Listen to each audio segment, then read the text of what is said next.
दोस्तों, जैसा कि हम सभी लोग जानते हैं कि देश की आज़ादी के लिए अनेक क्रांतिकारियों ने बलिदान दिया और उन महान क्रांतिकारियों में से भगत सिंह, राजगुरु, सुखदेव का नाम सबसे ऊपर रहता है। और आज यानी 23 मार्च 1931 के दिन इन तीनों महान क्रांतिकारियों को अंग्रेजों द्वारा फांसी की सजा दी गई थी। और दोस्तों, आज हम लोग डिटेल में भगत सिंह के उन महत्वपूर्ण कार्यों और आंदोलन के बारे में जानेंगे। और इस पर चर्चा करने के लिए हमारे साथ हैं नेशनल चौपाल के फाउंडर इंजीनियर स्नेहा मैम। तो चलिए दोस्तों, आज का यह डिस्कशन शुरू करते हैं। अच्छा, आपके शहीद दिवस पर आपके विचार क्या हैं? देखिए, भगत सिंह, शहीद आज़म भगत सिंह, इनकी आज शहादत का दिवस है, स्मृति दिवस जिसे हम हमारी बोल भाषा में कह सकते हैं। तो इस दिवस पर शहीद आज़म भगत सिंह, इनको याद करना और उन्हें हम अभिवादन करते हैं। आज के तारीख में शहीद आज़म भगत सिंह के जो विचार उस वक्त रहे थे वो आज भी उसी प्रकार से लागू है। तो ऐसे में हमें ये लगता है कि शहीद आज़म भगत सिंह, इनके जो भी विचार है क्रांति को लेकर या फिर परिवर्तन को लेकर, उन विचारों को सही मायने में ज़मीन पर उतारने की ज़रूरत है। क्योंकि उन्होंने उस समय जिस बारे में सोचा था, उस व्यवस्था को बदलने की उन्होंने बात कही थी, जिस व्यवस्था में उन्होंने असमानता देखी, जिस व्यवस्था में उन्होंने परंपराएं देखी, उन्हें लगा कि इन व्यवस्थाओं को बदलना चाहिए। तो ये आज के परिवेश में हम देखते हैं, वर्तमान की स्थिति में अगर हम देखते हैं तो शहीद आज़म भगत सिंह के वो विचार गुलामी से लड़ने के, क्रांति करने के, नया निर्माण करने के, परिवर्तन के जो विचार रहे थे वो आज की तारीख में भी लागू है। उस समय व्यवस्था जो थी वो अंग्रेज़ों की गुलामी रही। आज के तारीख में इस देश के अंदर मनुवादी ताकतों की गुलामी में बहुजन समाज हजारों हजारों सालों से है। तो ये वो जो संघर्ष, जिस संघर्ष का जिक्र या फिर जिस आंदोलन का जिक्र भगत सिंह इन्होंने अपने दौर में किया है, आज के तारीख में वही संघर्ष और वही जज्बा जो है वो इस बहुजन आंदोलन को खड़ा करने के लिए बहुत ज़रूरत है। जी। अच्छा मैम, आप ये बताइए, डॉक्टर अंबेडकर भगत सिंह के बारे में क्या सोचते थे, उनके विचार क्या थे? इस पे बहुत सारे लोगों को कंफ्यूजन है। देखिए, बाबा साहब अम्बेडकर, इन्होंने अपने 13 अप्रैल को अपने अखबार जनता में इस बारे में लिखा कि 3 लोगों ने जो बलिदान दिया है उसको लेकर बाबा साहब ये लिखते हैं कि ये जो बलिदान है, इस बलिदान पर कई सवाल बाबा साहब खड़े करते हैं। उन्होंने अपने जनता इस अखबार में जब लिखा तो उन्होंने इसे एक राजनीतिक स्वरूप में देखने का प्रयास किया। गांधी जी के जो संबंध वायसराय के साथ थे या फिर अंग्रेजों के साथ थे, उस संबंध को लेकर उन्होंने ये जोड़ा कि भगत सिंह को बचाया जा सकता था। उनको जो सज़ा मिली, फांसी की सज़ा, उसको लेकर उनकी अंतिम इच्छा थी कि उनको गोलियों से छलनी किया जाए, लेकिन उस पर भी अमल नहीं किया गया। बाबा साहब का ये कहना था कि वायसराय और गांधी जी के बीच में जो संबंध है, उन संबंधों को बरकरार रखने के लिए या फिर जो समझौता उनके बीच हुआ था, उस समझौतों को बरकरार रखने के लिए 3 जो युवाओं की जान गई है, इस प्रकार से जिक्र बाबा साहब अम्बेडकर करते हैं। और ये हम ये भी कह सकते हैं कि बाबा साहब अम्बेडकर उन्होंने डायरेक्ट नहीं, प्रत्यक्ष रूप से नहीं कहा, लेकिन उनके कहने का तात्पर्य ये है कि भगत सिंह एक राजनीति का शिकार हो गए हैं। ये बहुजन समाज को समझना होगा, क्योंकि अगर शहीद आज़म भगत सिंह, इन पर कहीं पर भी राजनीति होती है तो ये राजनीति की ही वजह से जो अंग्रेज़ों के साथ जो बार्गेनिंग करने वाली उस समय जो गवर्निंग जो पीपल रहे थे, उनकी जो बार्गेनिंग रही, उनका जो रिलेशनशिप मेंटेन करने की वजह से ही भगत सिंह जैसे नौजवान की और उनके 2 साथी सुखदेव और राजगुरु, इनकी जान जाती है। ऐसे उनके लेखन में ऐसा देखने को मिल रहा है। जी। अच्छा, एक सवाल और आता है अक्सर कि भगत सिंह जो थे वो बहुजन समाज को लेकर के क्या सोचते थे? इस पर आपकी क्या राय है, थोड़ा बताएंगे? देखिए, भगत सिंह, इनका जो उन्होंने अपनी डायरी में जिन चीज़ों को लिखा, उसमें से महत्वपूर्ण एक चीज़ देखने को मिलती है कि मैं नास्तिक क्यों हूँ। उन्होंने इस बात को, इस देश के अंदर जिस विचारों को कभी चारवाक ने रखा, कभी बुद्धा ने रखा, उन्हीं विचारों को कहीं ना कहीं भगत सिंह के लिखावट में देखने को मिलती है, वही झलक देखने को मिलती है। बहुजन समाज को लेकर भगत सिंह का ये मानना था और हम उस बहुजन समाज की ये डेफिनेशन मानते हैं कि जो इस देश के अंदर मुख्य धारा में नहीं है, जिसे हजारों हजारों सालों से ज्ञान, सत्ता, धन, इस अधिकारों से वंचित रखने का काम जिस मनुवादी व्यवस्था ने किया, हम उसे बहुजन समाज मानते हैं। और उसमें जिसमें कि दलित है, आदिवासी है, पिछड़ा है, अल्पसंख्याक है, तो उसको लेकर उसमें खासकर उन्होंने दलित आदिवासियों को लेकर एक बात लिखी है, अछूत समस्या करके उनका एक लेख है जो कि 1928 में ये पब्लिश भी होता है। उसमें उन्होंने अछूतों की समस्याओं को पॉइंट आउट किया है। और इतना ही नहीं, उन्होंने यहाँ अछूतों को इंस्पायर करने की भी कोशिश की। उनका ये कहना है, चूँकि वो पंजाब के रहने वाले थे और पंजाब में शेड्यूल कास्ट कम्युनिटी जो है वो मेजॉरिटी में है और उस समय उस दौर में भी रहा। और सिख धर्म को भी जब सुरक्षा की ज़रूरत हुई तो उसका संरक्षण करने की जिम्मेदारी भी दलितों ने ली। और सिख धर्म की जो नींव है उसमें कहीं ना कहीं दलित कम्युनिटी का भी हिस्सा है। वहीं ये जो जिक्र है ये खुद भगत सिंह करते हैं। छत्रपति शिवाजी महाराज का जिक्र भगत सिंह करते हैं अपने लेखों में। उनका ये कहना है कि शिवाजी महाराज ने भी जो स्वराज्य स्थापित कर पाए उसमें भी इन जो मुख्य धारा में जो लोग नहीं हैं, दलित, अछूत, आदिवासी, इनका हिस्सा है, तब जाकर स्वराज का निर्माण हुआ। तो एक मोटा मोटे तौर पर ये देखा जा सकता है कि भगत सिंह ये चाहते थे कि ये जो अछूतों की समस्या है, ये समस्याएं मैला उठाना, गंदे काम करना, इसके साथ साथ उनका मनोबल कमज़ोर है, ये वो समस्याएं मानते थे। और उनका ये कहना था कि मैला उठाने से जो है मनोबल कमज़ोर है, इसको जोड़कर नहीं देखना चाहिए। ये वो लोग हैं जिन्होंने गुरु गोविंद सिंह जी को के लिए काम किया, उनके लिए परिवर्तन का, उस समय में उन्होंने परिवर्तन के मूवमेंट का वो हिस्सा रहे, शिवाजी महाराज के मूवमेंट का ये लोग हिस्सा रहे। तो इनका ये कहना था कि इन्होंने ये सारे कामों से उठकर इन्होंने विद्रोह करना चाहिए और इन्होंने अपने आत्मसम्मान की लड़ाई लड़नी चाहिए। तो ये जो विचार है आज भगत सिंह के लेखों में हमको देखने को मिलते हैं। तो ये वही विचार है जिन्हें लगातार बहुजन समाज के लोग इस बात को लेकर याद करते हैं कि मान सम्मान का आंदोलन है। महात्मा फुले ये बताते हैं, शाहू महाराज ये बताते हैं, बाबा साहब सेल्फ रिस्पेक्ट की बात कर रहे हैं, पेरियार सेल्फ रिस्पेक्ट की बात करें। और वही ये कह सकते हैं कि वही बात भगत सिंह के भी लिखावट में अगर देखने को मिल रहा है। तो हम ये समझ सकते हैं कि हमारी जो वैचारिक की जो बॉर्डर लाइन है वो कितनी मेल खाती है, सभी महापुरुषों के जो विचार है वो कैसे मेल खाते हैं, वो यहाँ भगत सिंह के विचारों में हमको देखने को मिल रहा है। अगर शायद उनके पास और समय होता तो वो अपनी इन बातों को और भी स्पष्ट तरीके से और मजबूती के साथ रख पाते।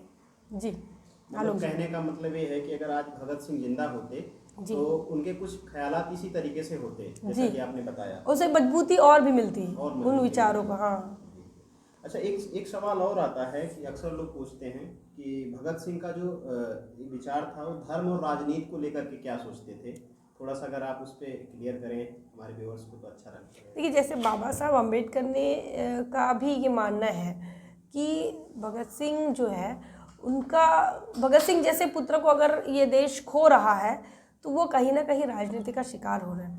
और ये बात भगत सिंह भी समझ रहे थे कि वो तो जो आंदोलन उनका चल रहा था वो इस देश की आज़ादी का आंदोलन चल रहा था।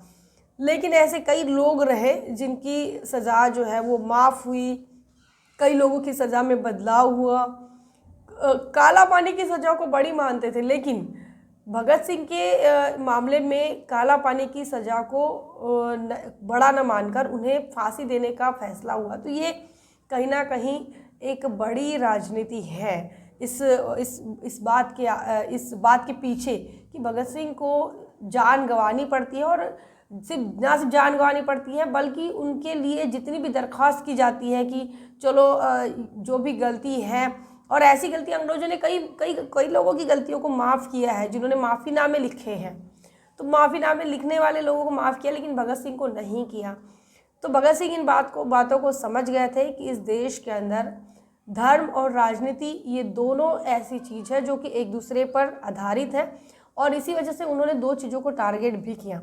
एक तो उन्होंने धर्म को टारगेट बनाकर ये कहा, क्योंकि इस देश के अंदर कोई अपने आप को नास्तिक नहीं कह सकता, क्योंकि संप्रदायवाद और धर्म ये जो है कहीं ना कहीं इस देश के लोगों के डीएनए में मिलता है। और इस धर्म की जो अगर डेफिनेशन करते हैं भारत के अंदर, तो उसमें धर्म में रूढ़ी आएगी, परंपराएं आएगी, जातियाँ आएगी, उनका कल्चर आएगा, और फिर भगवान आएंगे, फिर धर्मशास्त्र आएंगे। इस प्रकार की डेफिनेशन आती है और ये सारी चीज़ें उसमें फिर उसमें और ग्रंथ आने लगेंगे। फिर उसी के साथ साथ पाखंड आएगा, कर्मकांड आएगा। तो इन सारी चीज़ों को डिनाई करते हुए हमको शहीद आज़म दिख रहे हैं।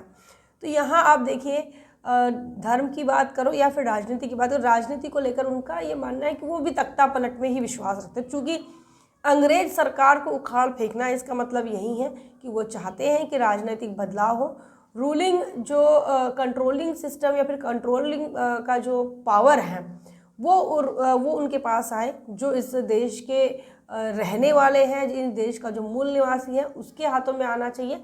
वो इस गुलामी के समर्थक नहीं है, और इसी उनका जो विद्रोही स्वभाव है यही बताता है कि वो राज करने वाली जो नीति है उसमें बिलीव करते हैं। और धर्म की अगर बात करें तो धर्म नीति पर वो बिलीव नहीं करते। वो उनका ये मानना है कि धर्म जो है ये कहीं ना कहीं वापस गुलामी की तरफ जाने वाला रास्ता है, और इसीलिए वो नास्तिक होने की बात करते हैं, जिसमें ये नास्तिक का जो विचार है या फिर इस दर्शन को अगर देखा जाए तो चारवाक से आप इसे जोड़कर देख सकते हैं, बुद्धा से देख सकते हैं, और ये देश की परंपरा रही है सवाल करने वाली। वो बात अलग है कि आज के तारीख में जो इस देश के ब्राह्मण कल्चर ने जो व्यवस्था बनाई कि आप भगवानों पर सवाल खड़े नहीं कर सकते, इससे भावनाएं दुख होता है, हर्ट होता है। तो ये हर्ट होने वाली परंपरा बाद में आई, जब संविधान ने आपको अधिकार दिया, तब जाके अब लोग जो है इसमें ये कहते हैं कि आप सवाल नहीं कर सकते, धर्म को लेकर आप बुरा भला नहीं कह सकते, किसी को भी हर्ट हो सकता है। लेकिन अगर आप भगत सिंह इनका स्वभाव देखें तो उन्होंने सवाल खड़े किए हैं रूढ़ी परंपराओं को। इस देश में जो संत हुए, महापुरुष हुए, महामानव हुए, उन्होंने भी उन जो तर्क पर साबित नहीं हो रहा है, जो प्रूफ नहीं हो रहा है, उन चीज़ों पर सवाल जैसे खड़े किए, वैसे ही शहीद आज़म भगत सिंह इन्होंने भी सवाल खड़े किए कि तर्क को उन्होंने सबसे ऊपर रखा कि पहले तर्क करो, उसके बाद तो पाखंड, अंधविश्वास, ये सारी चीज़ों से वो कहीं ना कहीं परे रहे। तो ये दोनों चीज़ें आप देखें तो भगत सिंह का स्वभाव विद्रोही क्यों है ये समझ आ जाएगा। जी अच्छा, एक सवाल और आता है कि आजकल जो युवा है जी, वो भगत सिंह के बारे में कितना जानता है कितना नहीं, लेकिन हम आपसे जानना चाहेंगे कि जो भगत सिंह के विचार थे वो देश के युवाओं को लेकर के क्या थे, अगर आप इस पर थोड़ा सा बताएं। देखिए, चूँकि हम उस आंदोलन के साक्षी हैं या फिर उस आंदोलन के हम अपने आप को सिपाही मानते हैं कि मानवतावाद का आंदोलन है, और इस देश के अंदर आपके सेल्फ रिस्पेक्ट का आंदोलन है, जो जाति के आधार पर जहाँ उत्पीड़न ना हो, जाति के आधार पर आपका अपमान ना हो, जाति के आधार पर किसी को जान ना गंवानी पड़े, तो जाति और धर्म के आधार पर जो, चूँकि इस देश की व्यवस्था यही है, इस देश की पहचान यही है कि हजारों सालों से जाति के आधार पर कुछ लोगों के साथ उत्पीड़न करना और कुछ लोगों को फ़ायदा पहुंचाना।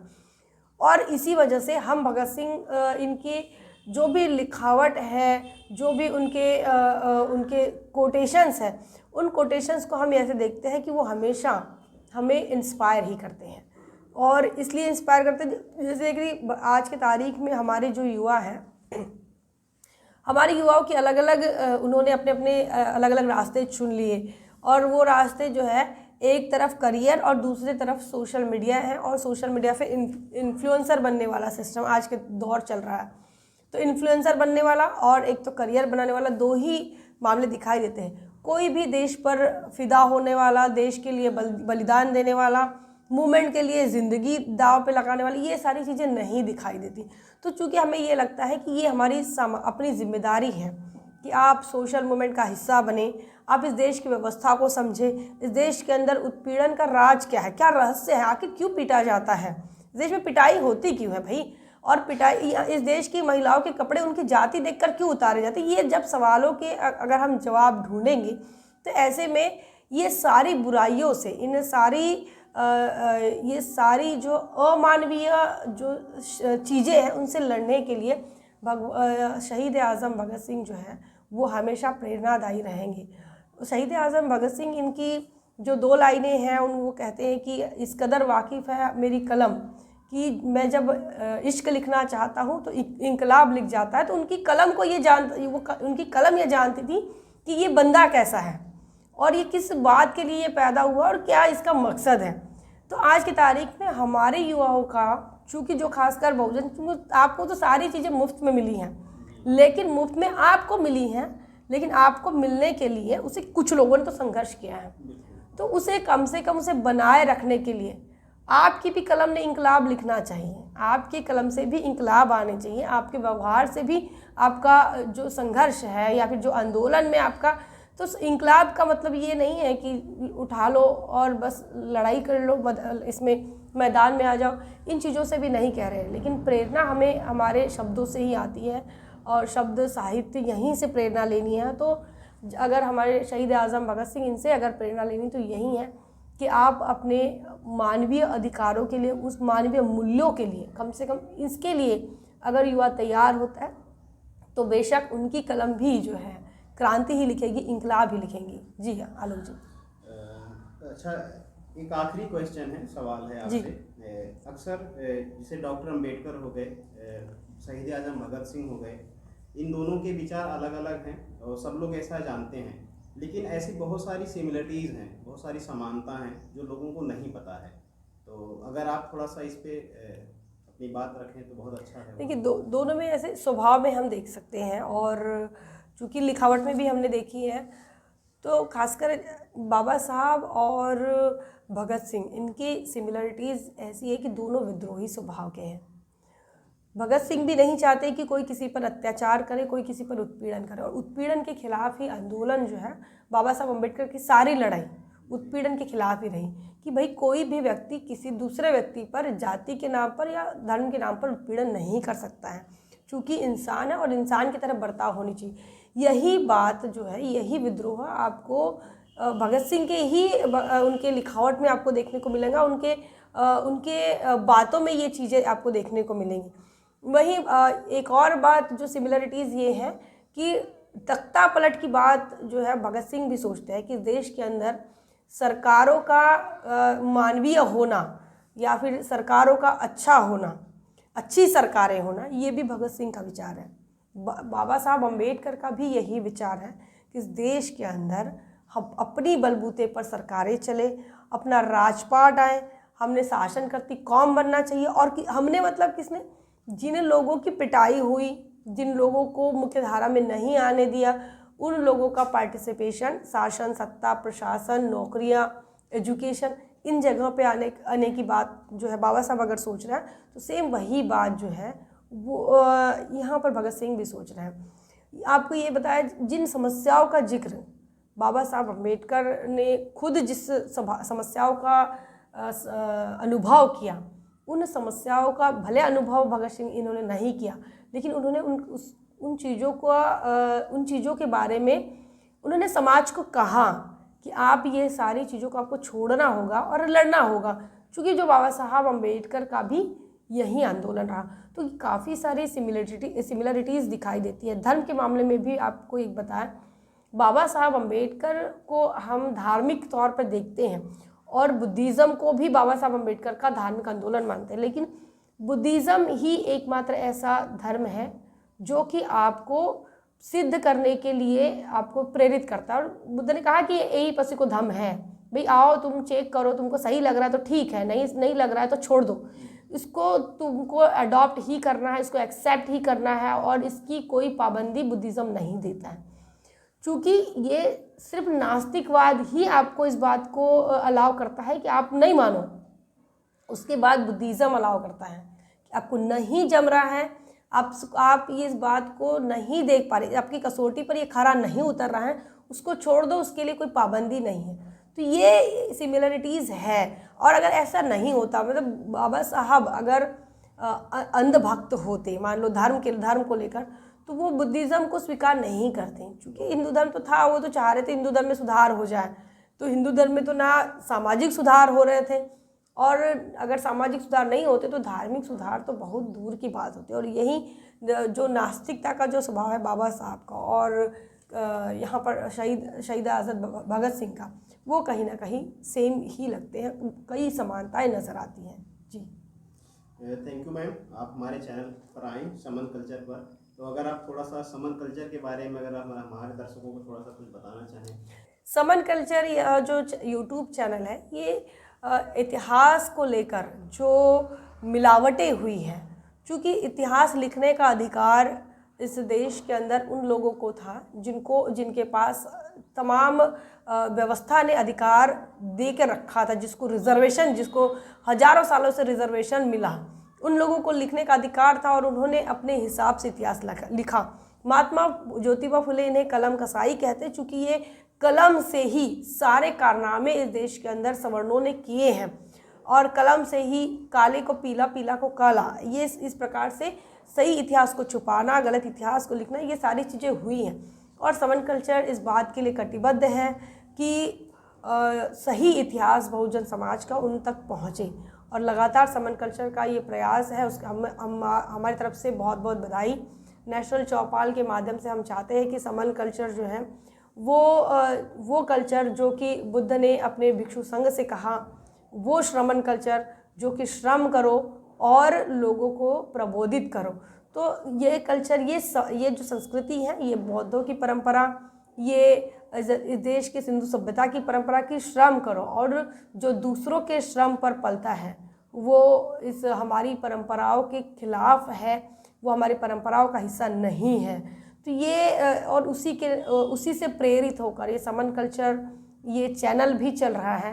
तो हम अपनी परंपराओं को निभाते हुए हम ये सोच रहे हैं कि हम अपने समाज को क्या दें, हम अपने समाज को सच दें, जो सच जिसे कई सालों से छुपाया गया, लिखा नहीं गया, अब उस सच की जो कड़ियाँ है वो टूटी हुई हैं, उन कड़ियों को जोड़ने का, नए सिरे से जोड़ने का काम और डिजिटलाइज करके आप तक पहुंचाने का काम जो है वो समन कल्चर करता है। समन कल्चर को बहुत बहुत बधाइयाँ, बहुत बहुत मंगल कामना। समन कल्चर जो है वो आगे बढ़े और आप तमाम लोगों से अनुरोध है कि आप तमाम लोग समन कल्चर को देखें, शेयर करें, क्योंकि ये जो काम है इतिहास के साथ जो छेड़छाड़ हुई है पहले जो सवर्णों के शासन काल में, पुष्यमित्र शुंग के काल में, उन चीज़ों को जब आप डिनाई करते हैं तो इस देश के जो सवर्ण मानसिकता के लोग हैं वो हावी होते हैं, और ना सिर्फ हावी होते हैं बल्कि जान से मारने तक की धमकी दे देते हैं, और कई लोगों के साथ ऐसे इंसिडेंट हुए भी हैं।